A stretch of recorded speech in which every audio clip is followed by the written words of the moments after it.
Good evening, Israel. This is a very tough time to be a Jew anywhere in the world, and particularly in Israel. I have tried to keep up with the events. Of course, your media has a news blackout on most everything that has happened.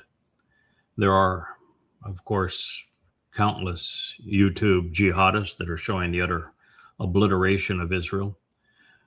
It appears from the many videos that I have filtered through that Iran has created a cluster missile that releases 30 or 40 incendiary type explosives out of one warhead, and that Israel is having a very difficult time stopping that, and that one has hit Tel Aviv and other places in Israel, and that they have landed very large missiles that have actually penetrated bomb shelters. I was exceedingly disappointed that you as a nation, by a considerable majority, almost by 2/3 majority, favored attacking Iran again. I'm disappointed that you trust Donald Trump and you believe that he has Israel's back and that he is the second coming of Cyrus. This simply is not the case unless you actually know the true Cyrus and the fact that he bribed his way into the conquest of Babylon.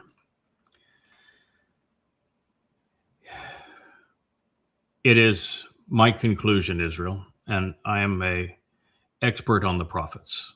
I probably know more about what Yahweh revealed through his prophets. I certainly understand more of what Yahweh revealed through his prophets, particularly at this time, than anyone else.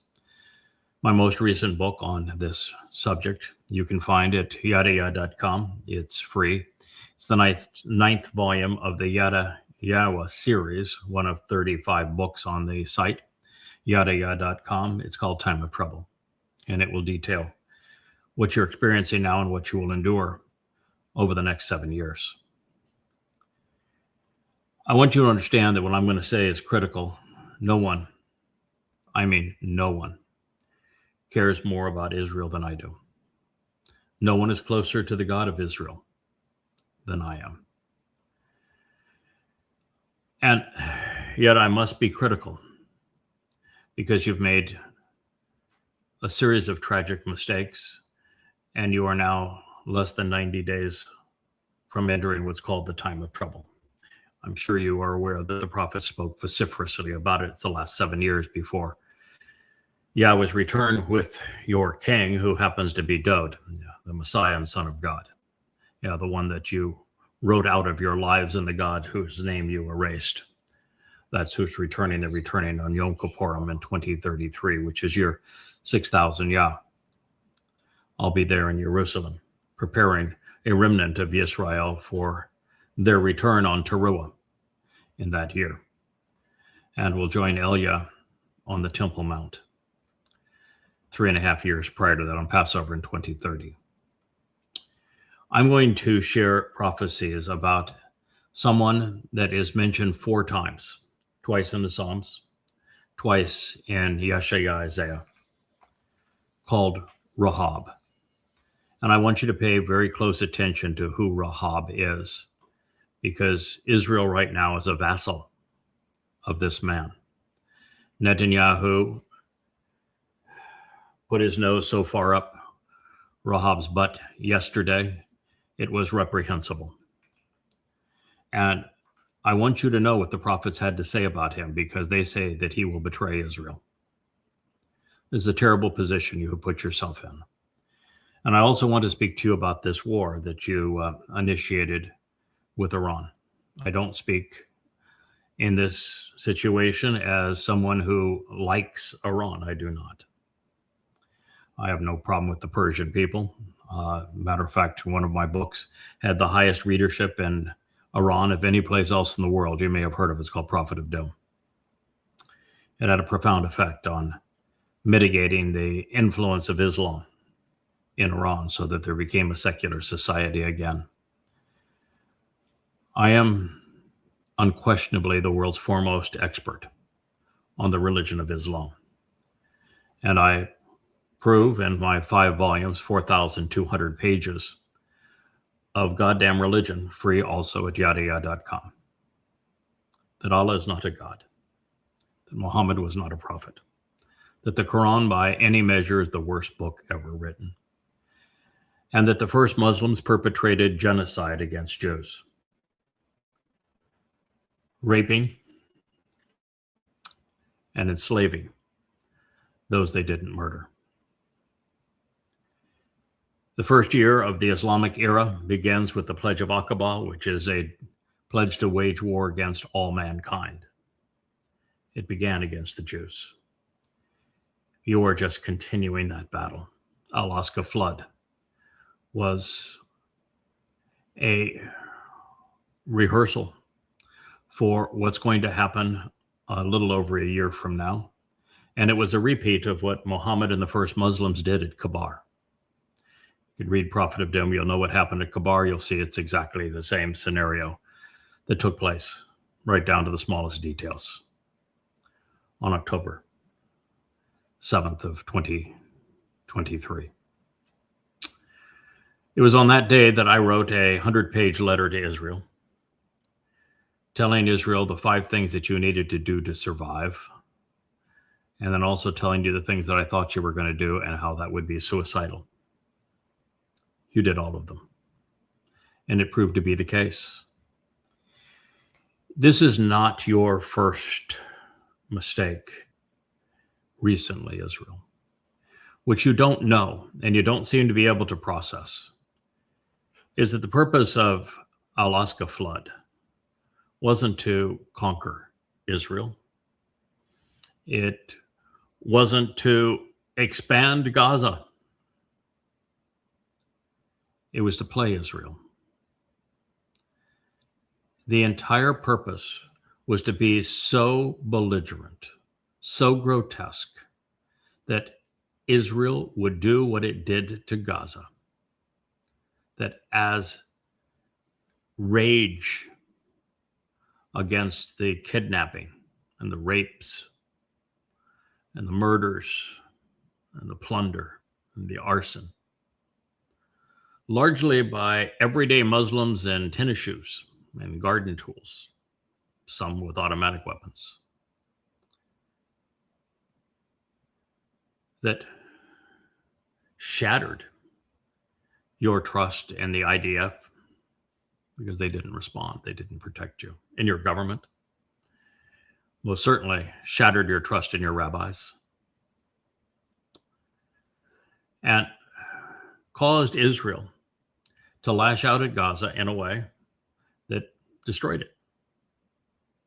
Probably killed 70,000 people. That's even the estimates from the IDF, I guess, at this point. Well, the population of Gaza actually grew during that time. They knew, even before you invaded Gaza, that you'd be accused of genocide, and began to accuse you of genocide even before the invasion, because they played you into invading Gaza and destroying it. And you did.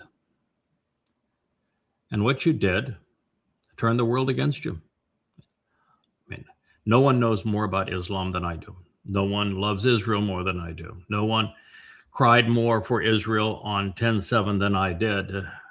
No one understands that you were justified in lashing out against those who perpetrated such grievous harm against your people. But sometimes you can do things that are counterproductive, that are more hurtful to you than they are to your foe. Muslims want to die for the cause. And that was the intent. They set them up to die because they knew in Israel destroying Gaza that the entire world would turn on Israel, and it has. You don't have any friends anymore, Israel. You're all alone. You're isolated. Even the most intellectual, most well-informed, Commentators all now blame Israel for the mess the world is in. Even those who you wouldn't even consider as anti-Semites previously are touting that call, blaming you. And frankly, you walked into the trap. And now, by assassinating a very evil man and the Ayatollah, you've enraged the world again. You've united Muslims against you in this fairy tale that you were going to create regime change. You know, the very protests that the Mossad inspired, cultivated, they were nothing. They were never more than 1% of the people.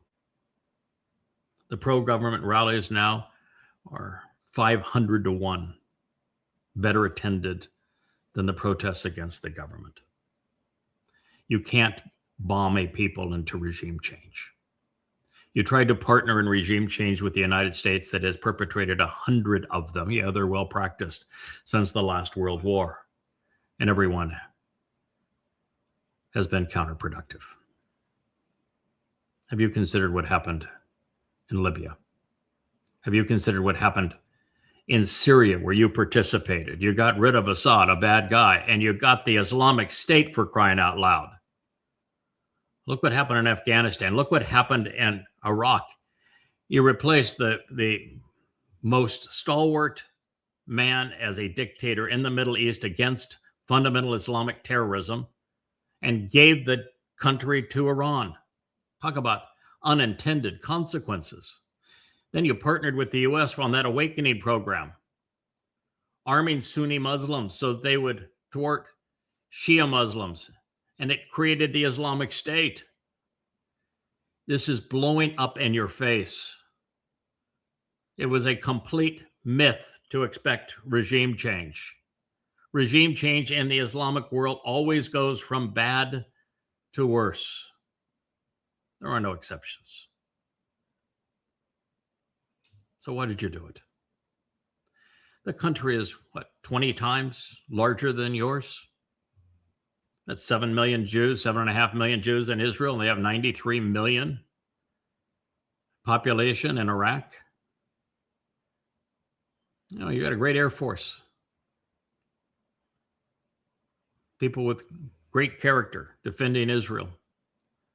But to think that Israel can beat Iran, a country the size of Western Europe, with a population of just shy of 100 million people, are you out of your mind? It can't be done. All you're doing is making them mad. I had thought this time, because you did something tragic. You took Russia, which was fairly neutral in its dealings with Israel, would treat Israel actually quite well, while also treating other nations around you well. And you turned Russia into an enemy, not only because you joined the fight against Russia using Ukraine as a proxy, which was a tragic mistake by the United States, a grossly immoral mistake by the United States. And you joined that cause when Ukrainians had been worse than Germans for a longer period of time in terms of pogroms and anti-Semitic attacks. And you joined them. And then you attacked Iran, which was a Russian ally. You destroyed your relationship with Russia. You turned Russia against you. And you turned China against you. China was your second largest trading partner. And you turned them against you too. You went all in with the man I'm going to prove is Rahab, the one the prophet spoke, the one who will betray you.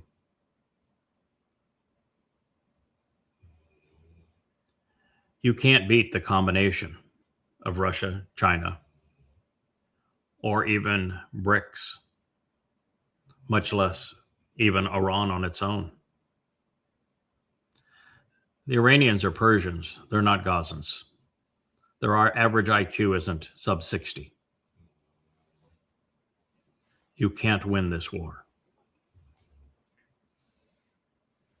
tragic that you put yourself in this position, because unfortunately this time the United States is in no position to be able to negotiate a ceasefire. The Iranians had rather bludgeon the United States and push the United States forever out of the Islamic world. And that's what they're going to do. The United States doesn't have any staying power. A week, maybe two, and they'll be gone. They'll do what they did with the Houthis, for crying out loud. The Houthis beat the United States and caused the United States to turn tail and run. They cannot beat the Iranians. It's not possible. They're not going to put boots on the ground. They're going to lose ships. They've already lost bases. And when every Islamic country said to the United States, you cannot use our base or our airspace to attack Iran, what message did that send to you? I'm going to tell you what's actually happening. I can't prove it. I just sense it in my core. The reason that China and Russia haven't responded to your attacks and the American attacks on their ally, one that they're dependent upon, both of them, is because their ally can take a punch. Shia Muslims are always ready to be martyrs. They can take a punch, and they're going to. They even beat themselves up for fun. And both China and Russia know that Israel is way too small and too vulnerable, and there's not enough interceptors in the world to sustain a defense of Israel and a prolonged war. And a prolonged war, Israel loses badly. And they know it. And they also know that America will never reclaim its position in the Middle East. Muslims will never trust Donald Trump, ever. Those bases that have been abandoned, for the most part, they won't get them back. You see, there have been over the last year, while Donald Trump has made a fool of himself with his tariffs, Saudi Arabia and China and Russia have been meeting and talking regularly. They've already made the decision to abandon the petrodollar and to go to the BRICS. And they won't go alone. They'll come with Kuwait, Qatar, United Arab Emirates. They'll all go together. This war has exacerbated that.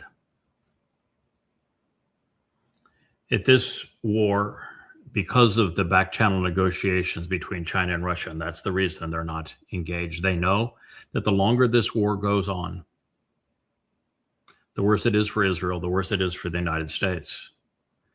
They stay out of it, both get bludgeoned, both get weakened. The United States can't afford it. Becomes weaker, more depleted, and more isolated from the Islamic Middle East. And that vacuum has already been filled. They've already made the arrangements. It's with China and Russia, who you have established as your most formidable enemies, Israel. And the United States is going to go bankrupt over this, because the U.S. economy is held up by the illusion of solvency that is created through the smoke and mirrors of the petrodollar, and the U.S. being the reserve currency. But that's ending now, and this war is the final blow. And with the fall of the petrodollar, the utter destruction of the U.S. economy, European economy will go with it. This is what you brought on yourselves and the world. And you isolated yourselves from the alternative, BRICS, China and Russia, India. Yes, I know that you and Modi have a glorious relationship. It's all going to be fine. Modi is a pragmatist. You're isolated and you're the enemy of his alliance. You'll walk away. And the one man that you have trusted the most, the one that you hail as the second coming of Cyrus, the one that is more popular in Israel than any other, will betray you. The prophets have spoken, they're never wrong. And so these are the mistakes that you have put yourself in. And you've done so less than 80 days from the beginning of the time of troubles. Surely you know this period begins 7 years before Yahweh's return with your king, who is David. That means it's Shavuot, the Shabbat, of the 22nd of May of this year. I've been talking about this now for a very long time. Go to yadayah.com, you'll find a ticker on it on the timeline, how many days you have left to its beginning. It will last 7 years until Towrahless of 2033. Your calendar is garbage. It's 197 years off. You don't even know when Towrahless is. You celebrate the Babylonian head of the year. You're celebrating Purim now, which is a complete fable, a complete religious fable. All a lie. You've been played by your rabbis. Hanukkah is the same thing. It's a religious fable. You're ignoring Yahweh's 7 Moed Mikre. So here's where you are, and on this program, I'm going to speak to you about Rahab. I'm going to reprise something that we covered in Family Hour on Friday evening as Iran was beginning, you were beginning your assault on Iran, and Iran was beginning to retaliate. Boy, that was actually just hours before the war, with the time change, literally hours before this war. Oh, I wish I could turn back the clock. Oh, I wish I could get your attention. Oh, if I could get your attention back to October 7th of 23, and you would read my open letter to Israel. By the way, you'll find it in volume 1. It's called At War with Religion. And the first volume of Goddamn Religion. There's 5 volumes. You'll find them at the yadayah.com site. You need to read it, Israel. It's the only way you're going to survive this. And then read Time of Trouble, so you know what I'm talking about. Please. Your very existence depends upon it. So this reads, this is about the 9th and 10th verses of the most important piece of literature ever written. Sounds a bit egotistical to say it because I co-authored it. With a God whose name you do not know, but I know him. His name is Yahweh. The song was written primarily to resolve a tragic failure in Dod's life. Dod is the actual name of the person you refer to as David. He is the son of God, according to God. You ought to know. He's the chosen one. He is the Zeroah, which means he's the Passover lamb, according to God. He was anointed by Yahweh, making him the Messiah. He is the former king, and he is the returning king. His kingdom will be forevermore. And he is your Savior. This 89th Mizmor psalm was written expressly to resolve the issue of the the Bathsheba calamity with Dod, where he fell out of his relationship with Yahweh. And it was delivered to him probably around the time he was 60 years old. The Bathsheba incident took place when he was 54. It was tragic. And his response to Yahweh when Nathan delivered God's rebuke of what he had done, which, by the way, had nothing to do with having 20 or 30 wives and concubines. God didn't care. He said, if you wanted more, I'd have happy to arrange more. He didn't care about that stuff. He cared about what he did to acquire her. and the good man that he had killed. And then he wrote the worst letter ever written. And when he was confronted by Nathan in what was an extraordinarily eloquent speech that was given to him, the words by Yahweh, Dod's response is found in the 51st Mizmor song. It's repulsive. He absolutely lost it.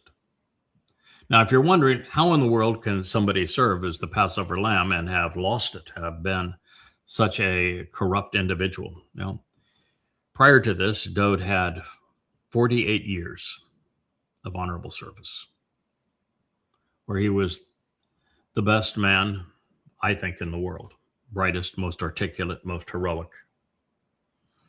Extraordinary life. 48 years. 8 years longer than Moshe. But ultimately it got to be too much for him, and he crumbled, just as Moshe crumbled. Representing Yahweh is a tough job. No one has been able to see it to completion up to this point. And he said a lot of things that he should not have said. In fact, I would be certain that you don't know. But God has a plan to resolve these. Maybe you've heard of a man named Chanok. Enoch is how the name is typically rendered, but it's Chanok. That he walked with God and then God took him. That's the model. That's the man. God has souls that he trusts, that he's worked with in the past, that he inserts into situations that need rectifying. There was none ever that needed more rectifying than what happened with Dod. Because here I'm going to tell you that if Dod isn't convinced to return to Yahweh, then he doesn't come back in a second of 3 lives to fulfill Pesach, Matzah, and Bikurim, which is what he did. He was the one that was crucified in 33 CE, fulfilling Passover, opening the doorway to life. He was the one that took our guilt and deposited it into Sheol on Matzah, making us innocent before God. He is the firstborn of God that fulfilled firstborn children, Bikurim, the following day. All exactly on the schedule that he foretold through Daniel in 555 BCE, telling us exactly the day that he would fulfill Chag Matzah. And so this intervention was absolutely necessary. And that's what this Mizmor is about. And Ethan Ha-Izraki was that exact same soul as Enoch from so many years prior, said the following. He's speaking to Yahweh.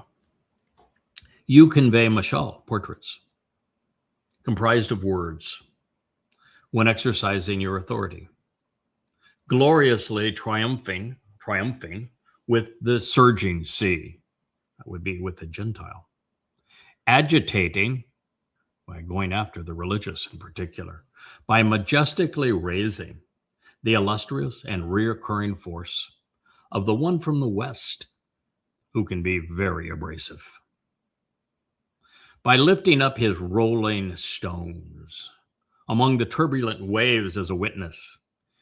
You laud and extol them with exuberant statements, commending their value, eliminating the noise, calming the chaos, and quieting the situation through them. I've done 2 shows to explain what these words mean, and I'm just going to give you the short version now. God began with Gentiles. Turned to Yehudim. Yehudim turned against God. God left. He didn't change his loyalty. Yehudim are still the chosen people.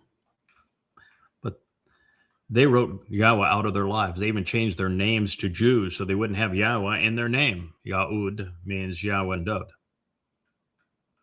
You erased Yahweh's name. You became religious instead of engaging in the covenant. And there wasn't a single Yehud, not one, for over 2,500 years that would listen to Yahweh. The great Isaiah scroll, it's been out on display, probably tucked away now with all the missiles incoming. But why don't you read it and see what it says about these things? Because it tells you exactly what I'm telling you now. That there would be, in fact, you can even read it in the Torah, 29th chapter. There would be an Akri, an observant foreigner, in the last days that would come to save you from yourself as you revert to the conditions experienced in Sodom. And the world erupts with explosives, just like the brimstone that rained down on Sodom. That's what it looked like was happening in Israel with those cluster munitions. It's all spoken of in the prophets about, even in the Torah. That's what the 29th chapter of Verbatim, Deuteronomy says about the arrival of this Nakri. He is speaking to you now. Whether you want to accept that or not is up to you. Frankly, I don't care. My job isn't to convince you. My job is to get the attention of those who are not so lost in religion and politics that they're open to the truth, who know that the only one they can trust is God and they need to return to him. And if you return to Yahweh, he will return to you individually. Collectively, that will happen on Towrahless in your 6,000 Yah, September 24th of 2033. But individually, there's still that opportunity for you. But you're going to need to up your game considerably. I'd encourage you to go to yadayah.com and just start reading. I had a woman today on one of the social media platforms that asked me to summarize the message. She said, I went to yadayah.com, but the books are way too demanding, and there's just too many pages of them. And so I just want the summary version. I said, no. See ya. God doesn't do summary versions. I won't do it either. God is more interested in keeping the religious and political out of Shamayim than he is of encouraging someone to enter Shamayim. He has a very high standard, and you must earn his trust. And you can't earn his trust by saying, give me the simple version. You need to listen to what he has to say. In Israel, you haven't done that in a very long time.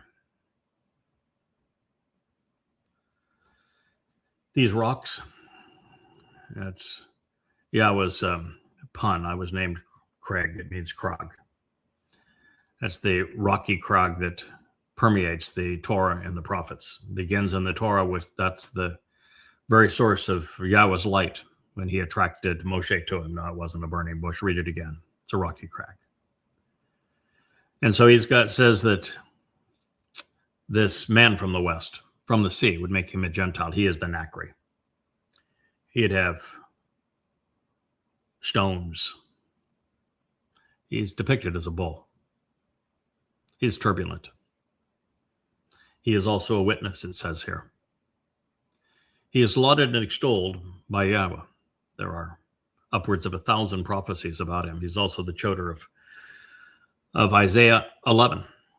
You read all about it. Prophecies were clear. He is the man from Edom of Yeshaya, Isaiah 63. It's everywhere. From the Torah all the way through the last of the prophets with Malachi. And he will enter Jerusalem, speaking from the Temple Mount, purged of all of the Islamic scars, with the tent of restoring witness restored on the top of the Temple Mount, and the Ark of the Covenant returned. 10 statements that were etched in stone will be there as well. There'll be a scroll above our heads. I'm going to return with Elia. Yahweh is God. You know about him? And we're going to speak to you for the last 3.5 years, calling you back home, calling you to the Towrahless ingathering, so that you're there for corporeal. And while they say that the devastation to Jews, the prophets have said, will be worse than any time in your history, and they've been really bad in your history, there will be quiet around the Temple Mount because we see to it, so that you can listen to this message. We quiet the chaos. We calm the situation. It goes on to say, you batter and bruise, you reject, you silence, you crush that which can be compared to. Now, I want you to listen. That which can be compared to the reprehensible and yet pervasive, the diseased and the deplorable, the deadly nature of the ever popular Rahab, the conceited and contentious, the loud-mouthed afflicter, the emboldened, confusing confabulator, the audacious monster and mythical god, Rahab.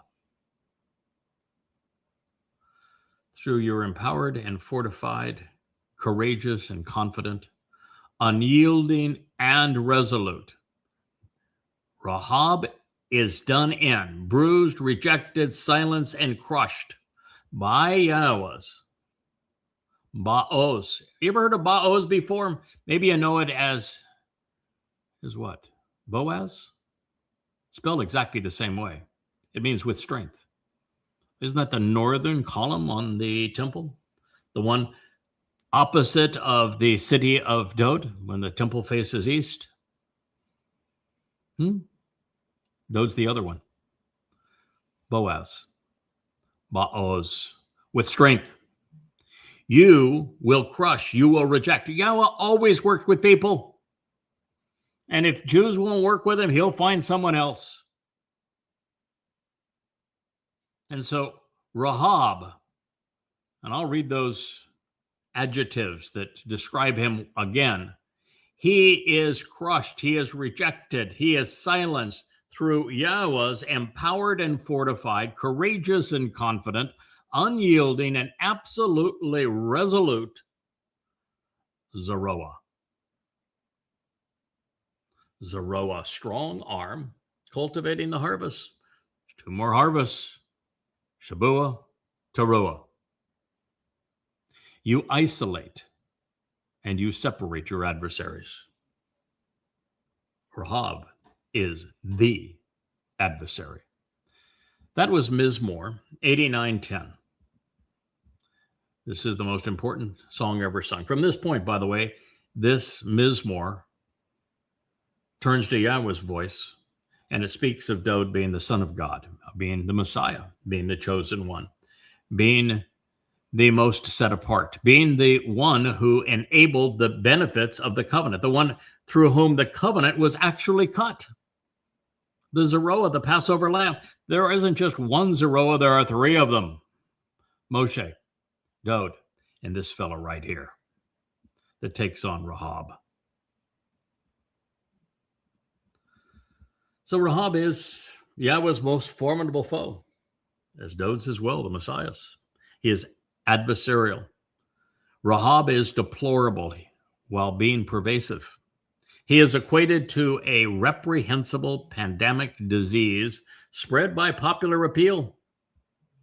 Fortunately, Rahab will eventually be thwarted by the Mashal Proverbs, the word pictures inspired by Yahweh and scribed by this very man that collaborated in writing this Mizmor, Ethan Ha-Ezraki, and that is not a native-born man. Ethan's name is indicative of his role, and it mirrors Chinook's. He is perpetually inserted into situations like this to resolve them. The surging sea God brings against Rahab through exuberant statements calms the chaos that has infused into politics and religion. Ultimately, Yahweh's empowered and emboldened Zeroah triumphs against Rahab, silencing and crushing the adversary.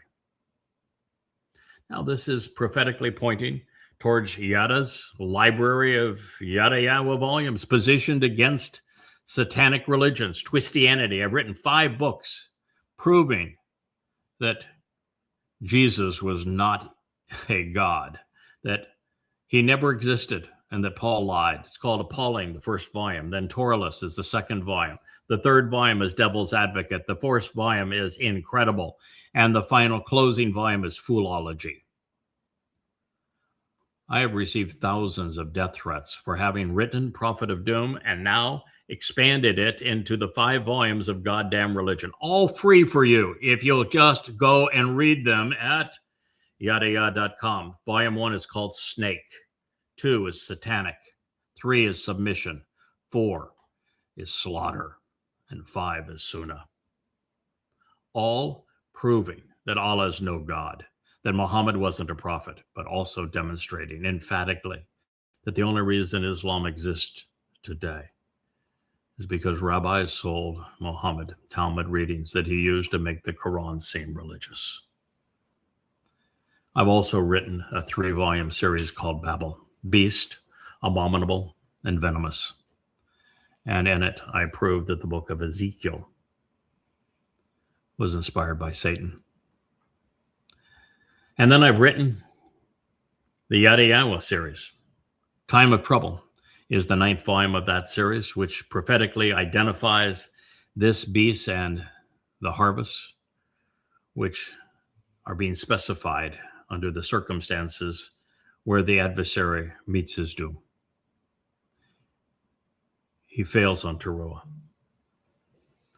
It is interesting. It is by killing me that he destroys himself. That's quite a story, but you'll find that story in Numbers 19 that resolves the problem of Numbers 5. As the whole series of events is presented in Numbers 15 to resolve the problem that Moshe ran into in Numbers 11 and 12. A lot to read. I know it's a lot to even write down, but the nice thing about these programs is you can replay that, listen to it, and go to yadayahowah.com. And we have a translation index. Read what I've discovered about each of those. Also relevant, all of this pertains to Dowd, our Messiah, our King, because Christianity stole his legacy to create the myth of Christ. Islam murdered his people, and Judaism took God's people away from him. And the events of the last days all lead to the king's return. Now, regarding Rahab, as we know, Yashaya, Isaiah 14, is devoted entirely to exposing and condemning this arrogant Babylonian beast, this confabulator with a diabolical legacy. But since Satan appears there by his actual name, Halal bin Shakar, I want to turn to the other places where the adversary bears this menacing title, and there are 3 more. Rahab. Recognizing that it's the most confusing of the 3 remaining, the first chronologically nonetheless is found in Mizmor Psalms 87:4. The reasons for the concern are that its 7 short lines were scribed by the sons of Korah. You probably know them. They're men with a highly checkered past. This Mizmor would have been written by those in service to Dowd, but it affords Yahweh credit for founding the city of Dowd. And Yahweh worked through Dowd to accomplish that. It says that Jacob lived there, which is not the case, unless the name is being used as a metaphor for Israel. But even then, they would have just moved in. After saying that significant things are spoken of the city of God, it doesn't bother to mention one. The lyrics abruptly transition to remembering Rahab, whose only prior mention was as a prostitute in Jericho serving Israeli spies, but that's not the same one. This one's latter days, end times, now. Nevertheless, this Rahab is associated with Babylon, and the message is said to be a warning to the Philistines and to the Phoenicians. It reads, Mizmor, melodious lyrics of a song of the sons of Korash, bald. The foundation is by him within the set-apart mount. Yahweh loves the gates of Zion, which means signs posted along the way, more than all of the dwelling places of Jacob, which means reward or consequence. Mizmor 87, 1 and 2. significant and weighty, notoriety, distinguishing and horrible things are spoken within you, I should say. Distinguishing and honorable things are spoken within you, city of the Almighty. Shall I ponder the implications? 87.3. I remember and recall, they wrote, Rahab, the conceited and contentious. Who's the most conceited and contentious politician, not only in the world today, maybe ever? Who is the most conceited and contentious public figure in the world today and maybe ever? Who is loudmouthed, afflicting? Who is a confusing confabulator? Who's the man who acts like an audacious monster, a cannibal? Who's the man who is followed by those who make him out to be a god? Who is the man trying to reestablish the Fourth Reich? Rahab. And Rahab is associated with Babel. Oh, of course, you know that Babel means Babylon, but that's not actually what it means, is it? You know that, don't you? You know that Babel is written exactly like Bible? And you know that it means to confound and to confuse by commingling truth and lies? The Talmud is Babel. The Christian New Testament is Babel. The Koran is Babel. Politics is Babel. So I remember and recall Rahab, the conceited and contentious loudmouth afflictor, and his confusing confabulations, this audacious monster, as a mythical god, and Babel, the confounding confusion and commingling of this association with Babylon. Approach those who are familiar with Yada, that would be me, who know me. Behold, and be aware, Palestine, Palestinians rolling in the dust, this flint and knife of Tyre, with those Cush boring and digging tunnels. This one was conceived here and by this name. This is more 87.4. God's pretty good at this prophecy stuff, don't you think? And of Zion, again, means the signs posted along the way. These are the signs posted from the city of Dod and Dod's home at the bottom of the ridgeline of Moriah, all the way to the top of the Temple Mount, which was the home for Yahweh's name. And of Zion, the signs posted along the way. It will be said, one man, and then another man were conceived for her. They're Dod and Yada, by the way. The king and the Nakri. Then he himself will establish, develop, prepare, and appoint her steadfast and ready. Obviously with these two men. You're listening? For Elion. Are you familiar with the composition of Elion? Have you heard of Shabbaton? Shabbaton is all things pertaining to the Shabbat, correct? The own ending in Hebrew, and it's a suffix that is used quite frequently. It means all things pertaining to what went before it. You're familiar with Al, which would be the Ein Lamed. It means Almighty. But it's followed by the Yod. The Yod either means my Almighty, or therefore all things pertaining to my Almighty, or it means all things pertaining to what Yod represents in the original alphabet that was used to scribe the Torah, which is God's hand reaching out to us with an open hand. And so Elion would be all things pertaining to the hand and influence of God. Do you know there's a man that Yahweh calls Elion? And if you don't, why don't you? I do. Who is the man that Yahweh calls Elyon? Happens to be the same man that he calls his Bakor, his firstborn son. The first man that he said he himself anointed as Messiah. The same man that he said he cut the covenant establishing the Berith with. The same man that he called a Zeroah, the very sacrificial lamb of Passover.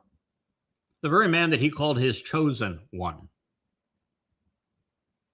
The very man that he said is the returning king whose seat of honor will exist throughout all time. He called that man Elyon. All things pertaining to the influence of God. That man is Dod.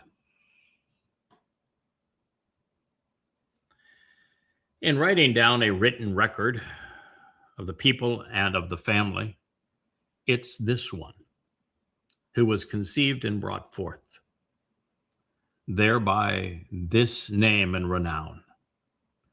Shalah. Ponder the implications. It was all written about your returning king, Dod. You ever read the creation account and wonder why the fourth day it seems to speak of the sun and moon being created, but out of sync because life was created the previous day and life can't exist without the sun. And of course, the sun existed before the earth, and life is only in the last billion years, plant life, and the earth is and the sun are, 4.5, 5 billion years old. Because it said nothing of creating either in the fourth day. It doesn't even call them the sun and the moon. It calls them the greater and lesser luminaries. And it says that they are signs for the Moedim. The Moedim are the 7 invitations to meet with God. They are the restoring witnesses to the eternal testimony. They are Pesach, Matzah, and Bakurim. And let me tell you so that you do not lose track of this. Matzah is the key date. Pesach is just the first day of Chag Matzah. And Bakurim is the third. Shabuah, Teruah, both harvests. Koporim, the day of reconciliation, when Dod returns as the Messiah and King with Yahweh.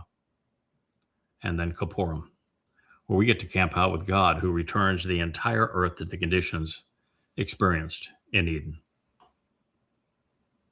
That's the one. Elyon.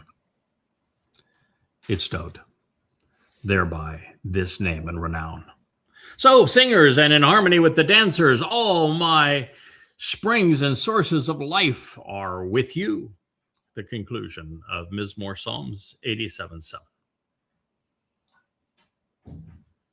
Well, these balding sons, even if they were the descendants of traitors, they certainly foresaw the events pertaining to Rahab. And they have foretold what will eventually play out on and around the Temple Mount in the city of Dod. Yes, Rahab will be taken down on the Temple Mount. Teruah, 24th of September 2033, a full eclipse of the sun. This Babylonian adversary would covet the place that Yahweh loves above all others. By implication, Rahab would try to erase the Sion, the signs posted along the way, and misdirect the world through Babel, confounding, confusion, commingling religion and politics, just as we're watching the great copper confabulator now in Donald Trump. Those who have become familiar with Yahweh through Yada are inspired to approach it this time. By contrast, the knife-wielding Palestinians emerging from their tunnels and covered in dust will be warned to stay away. That's what the rocks are for. And those surging waves. It's Israel and Yehud who were born here, not Muslims. According to the prophecy, 2 men would work together, both associated with the signs of Zion, both devoted to Jerusalem. They were conceived for this purpose, according to God, long, long ago. And as a result, they are established, prepared, appointed by God such that they are reliable and ready. They, and it's he, her, that are appointed and positioned to serve. They are serving the city of Dod because it is the last feminine singular reference in the Mizmor. Ultimately, these two Ish men are so immersed into Jerusalem and HaKodesh, the set-apart mount, that they serve to prepare the world for Elyon, all things pertaining to the influence of Almighty God. And Elyon, as I have shared so many times, is written in the next section of the 89th Mizmor, and it is applied to one man, Dod. Symbolizing the restored reputation of our king as he returns with Yahweh, whose name is also restored. So it's a portrait of Yada serving Dod, the lesser luminary serving the greater luminary as signs for the Moedim, just as Genesis 1 reads. Ultimately, this is a prophetic portrayal of the showdown on the Temple Mount. It is in opposition to the conceited and contentious Rahab. You see, the Rahab, who should be obvious to you now, this confabulator of Babel, is Donald Trump. I came to realize that almost 2 years ago. Then have been proving it and denouncing him ever since. He is going to move to Jerusalem, 29th of January, 2030. On the Ides of March 15th of 2030, he's going to proclaim that he's a god. He's going to make Israel defenseless. His first act, by the way, will take place shortly as things continue to degenerate in this war with Iran. The only way to stop it is going to be to forfeit the heart of Israel as a Islamic state. That's what's going to happen. The prophets have spoken. So at different times and also together, these two men work as one, both conceived for this purpose. And those who ponder the implications of what they achieve by fulfilling the Moedim, Dod, Pesach, Matzah, and Bakurim, Yada, Shabua, and Teruah, on behalf of Dod's return on Koporim, such that we work in harmony during Sukkah, doing so in the city of Dod. And those who are there will be singing and dancing in the fountains of life as they are released from the set-apart mount to restore the souls who were cleansed on Teruah. Now, in this regard, Satan's final death blow will be his undoing, when he, manifest within Donald Trump, slays me as the Adam of Parah, this bullish and productive man, doing so on Yom Teruah, the day of the herald. My nephesh soul and Rahab's ruach spirit will head in the opposite directions. So all of this is to affirm that we have correctly identified the nature and timing of the great Rahab showdown. It'd be the greatest show on earth. But there's more. In Yashaya, Isaiah 37, Rahab is among the beasts of the Negeb, placing him within the land of Israel during the time of trouble, opposing the Ephah, the hissing and negating viper, and the flying seraph, flying fiery serpent. He will be the Labia. The ones who will be against them is the Lebia, the roaring heart of a white lioness, and a Leish, a boldly ferocious mature lion. There are so many pictures now with AI. They can create AI Jesus, and they have AI Jesus morphing into a white lion as if, somehow he is the Lion of Judah, but he's nothing but a rotten myth. Leish is the boldly ferocious mature lion that's going to take Rahab down.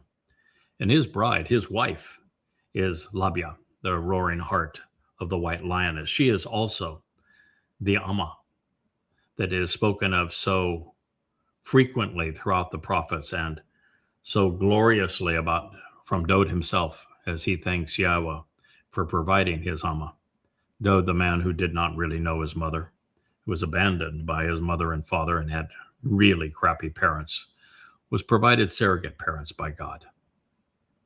They are the white lioness and this boldly ferocious mature lion, the labia and the leish in that prophecy. The roaring woman and the mature man with a considerable bite, represented by the lions, defeat the hissing viper, and his accompanying flying fiery serpent would be Satan and the man he occupies. As this occurs, the most capable of his combatants and his belligerents, a lot of them will be jihadists. I don't know if there will be any MAGAs there or any MAGAs left, but there'll certainly be jihadists, will be carried off by donkeys. Appropriate, don't you think? Their supplies by camels, even more appropriate. This is to infer, of course, that they will be Arab Muslims and thus jihadists. And of them, God says that they are worthless, they are inept. And having written Goddamn Religion, I concur, but you need to read it. All the while, the one who controls and oppresses through religion and politics, along with his military, will have been engaged, constraining and abusing people. He will abandon Israel at this time. This is the great betrayal.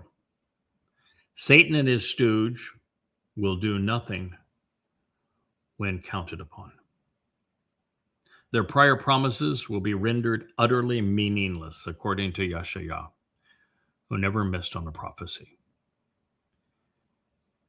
The promises of Donald Trump and the demon that possesses him will be nothing more than delusional and empty words without merit.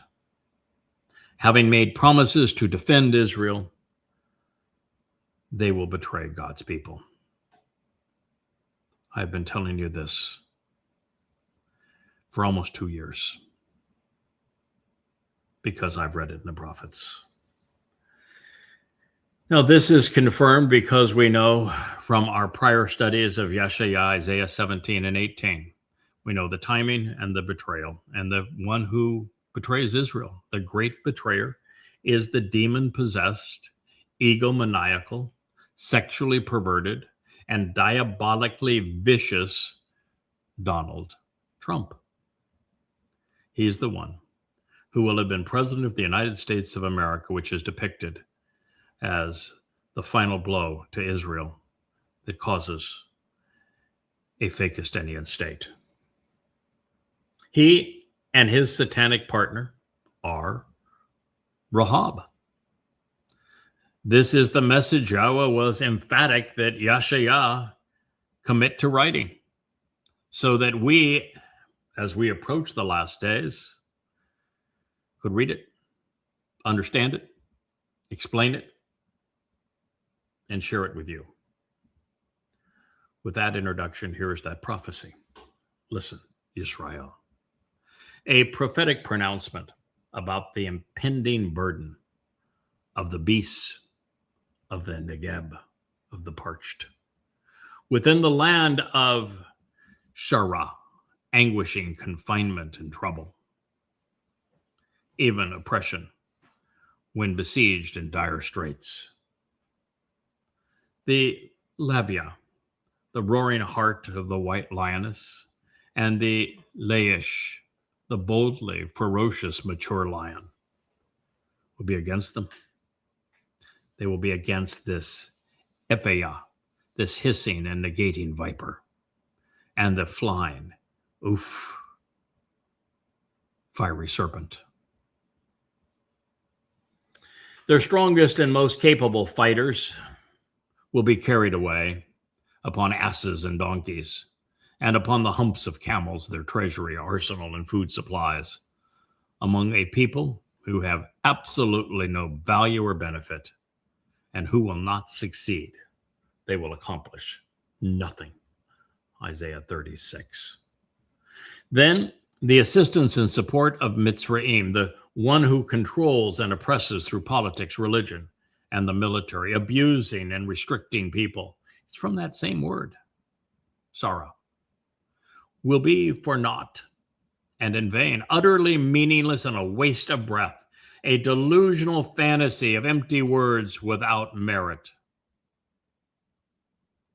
You negotiate with demons. What do you expect? As a result, and for these reasons, I will call what pertains to this individual man, Lazoth, Rahab, him. They're conceited and contentious, loud-mouthed and pretentious, confusing and audacious, afflicting monstrous beast and mythical god. Incapacitating and incapacitated. Sitting this one out. Doing nothing.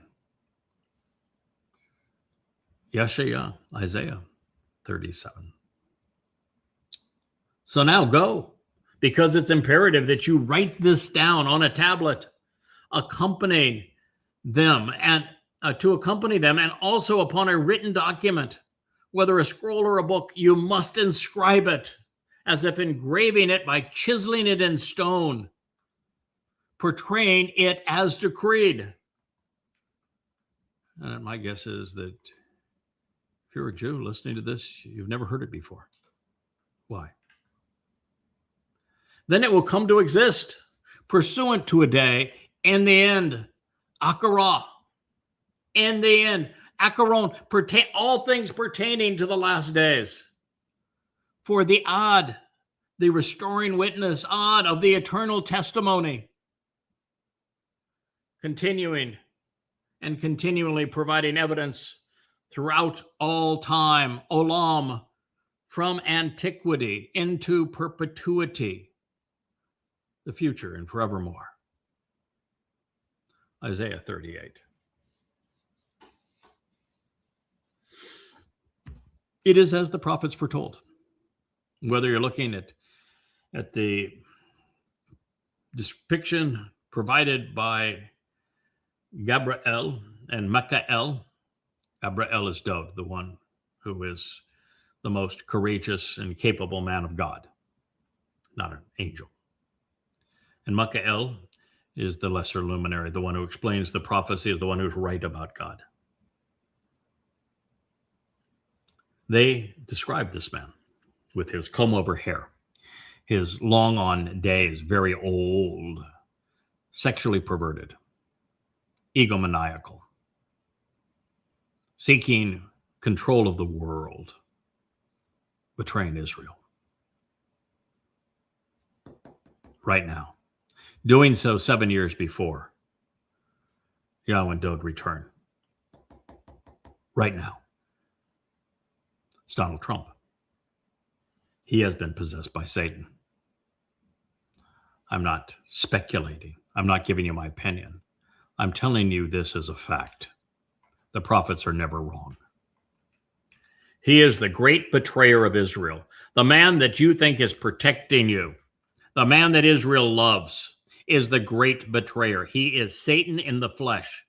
This is the only informed and rational conclusion that can be deduced from the depictions in Yeshaya, Isaiah, Daniel, and even Ezekiel, which speaks of this man as a real estate consultant that's doing all the measurements for this grandiose temple to Satan.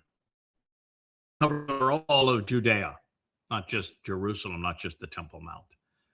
That he's called a copper man, in addition to the Psalms. In alliance with Satan, they have become the embodiment of Rahab, egocentric. An egocentric man and his false god, Satan. Fortunately, they will have met their match in the Akaron in the end, as a result of the Ad, the restoring witness, to the Ad, eternal testimony, who continually provides evidence throughout time, Olam, from antiquity into perpetuity and forevermore. Even though we have resolved the identity of Rahab, we have not yet completed our evaluation of the prophetic implications conveyed throughout this, about this adversarial demonic duo of Donald Trump and Satan. Because Rahab is also the subject of Yeshaya, Isaiah 51:9, which is the last time he is mentioned. 4 is enough. And once again, the antagonist is Yahweh's unyielding Zeroah. And Israel, you don't even know about that title, do you? And it's vastly more important than Messiah. Vastly more important than Messiah. This time, rather than referring to Rahab as the integration of the hissing viper and the flying fiery serpent, he is their evil twin, the Tanim, the monstrous serpent, who is the diabolical dragon, Tanin. Rahab, Satan. Donald Trump is literally Satan in the flesh. And it should be obvious. You should choose to be alert and aroused. You should choose to be alert and aroused, Israel, opting to rise up and to be exposed while uncovering and unmasking the blindness and the injustice of others. You know, your politicians that have led you astray, and those rabbis who have damned you. Decide of your own free will to be clothed in confidence and courage, in boldness and in might, and in power and in strength to accomplish anything and withstand everything. Fortified and resolute, unyielding and steadfast, as the Zeroah of Yahweh, the strong arm of God, cultivating the seeds for a productive harvest unto Yahweh. You should choose to be alert and aroused, to rise up while exposing blindness and injustice in the manner of the days from long ago to forevermore. Why? Because this same man that serves as the final Zeroah has been inserted into the scene to solve problems from almost the beginning. It is God's way. From before time to eternal time. For the generations, for the places, for the epochs of time. From antiquity and into the future forevermore. Yes or no? Will it not be you, as the Zeroah of Yahweh, who will dig the grave, who will flash a brilliant and bright light, and then cut into pieces, carving up Rahab,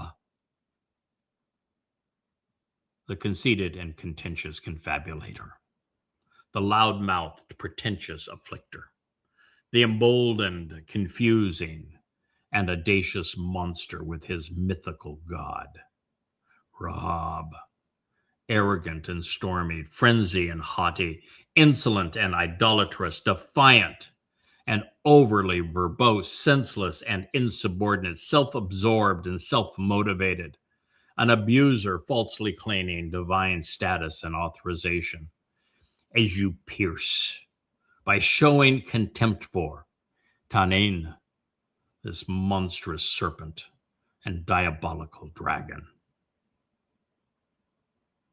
Damn straight I will.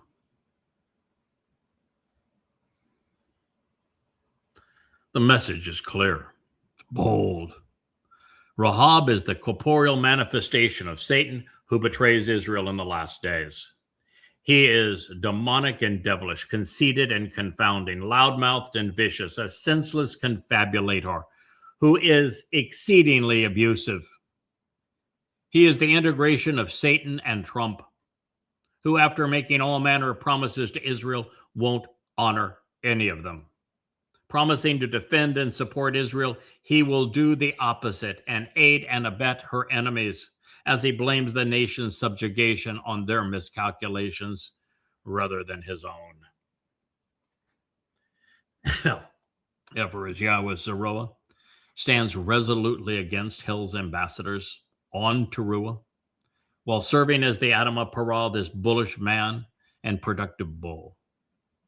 By striking him, Satan and Trump will have rendered their final blow. The Tannim, this monstrous serpent and diabolical dragon, will be no more. Yes, in killing my body, they will destroy their soul. And in my body, Israel will live. It's the story of the Adam of Parah, Numbers 19, purging the adulterous woman of Numbers 5 of her guilt so that she can be betrothed to the returning king, Dod. And this is the message of Ethan Ha-Izraki, delivered to Dod from Yahweh. No doubt it got the king's attention, as it did mine, and as it should yours. You are now a vassal, Israel, of Rahab. Benjamin Netanyahu has put you into this mess.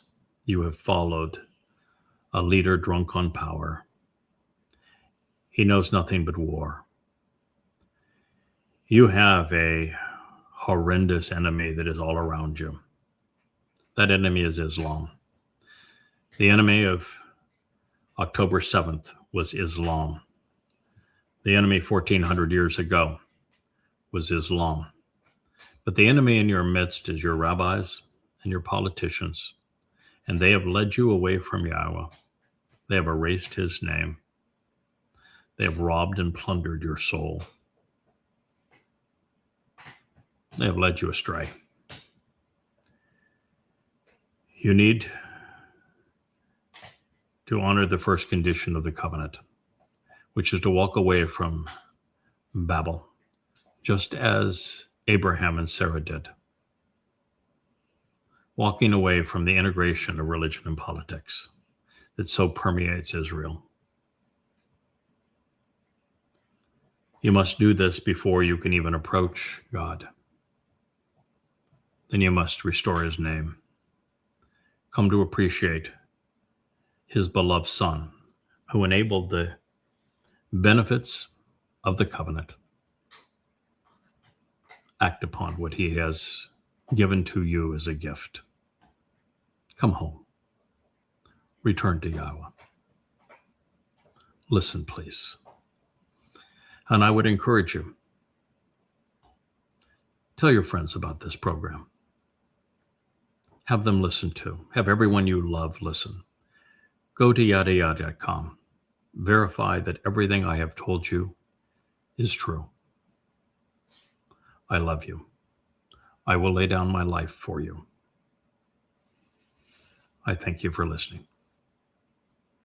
Hey there, thanks for tuning in. That was Fetch. Gotta run now. Catch y'all on our next podcast.